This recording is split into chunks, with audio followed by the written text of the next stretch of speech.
In the wake of World War II, the US government is engaged in a large number of secret medical experiments designed to help win the Cold War. Developing techniques for mind control to create a so-called Manchurian candidate. What is the extent of these brainwashing experiments? How did the CIA become involved in such far-reaching and disturbing research? In May 1953, scientists at Porton Down are researching one of the most lethal nerve agents known to man, sarin.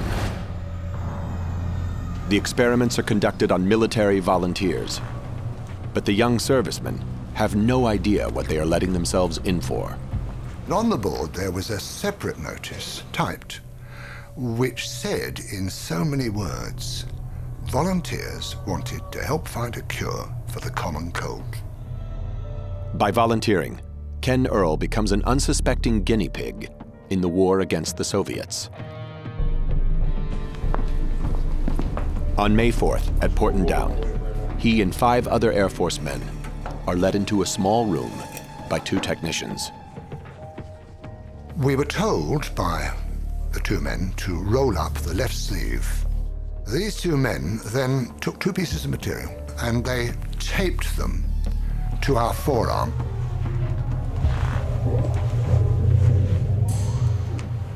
They then gave us each a respirator and that we were not, under any circumstances, to take off the respirator. And the door was sealed behind us.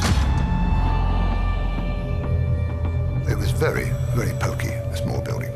And I found out since it was a gas chamber, which puts the fear of death into you, of course.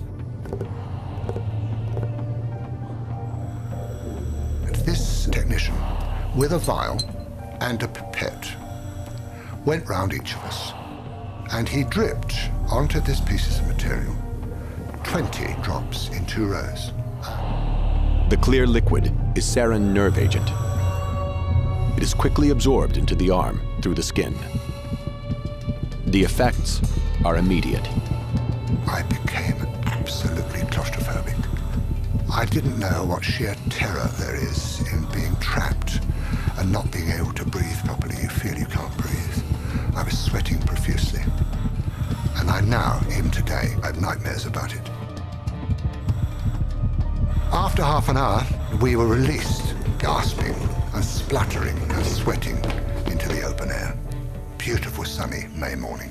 Absolute bliss. What a wonderful thing to be alive.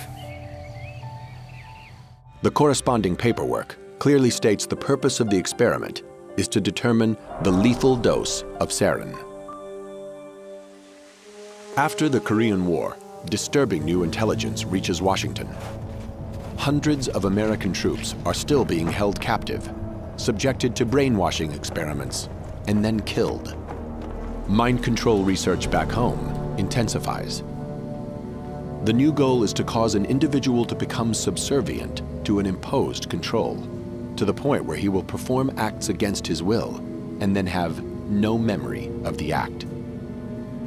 The search for a real-life Manchurian candidate begins. To produce such an assassin, the CIA faces 2 main challenges: how to induce amnesia and how to program in new behavior. In 1957, Dr. Ewan Cameron, an eminent psychiatrist in Montreal, believes he has the answers. Cameron applies his techniques under the guise of normal therapy. There's a 3-part technique which started with an effort to wipe out past patterns of behavior. And this was accomplished through the use of particularly intensive, repeated, high-level electroshocks until no more convulsions could be elicited from a patient. Cameron then plays tape-recorded messages through helmets that are locked to his patients' heads.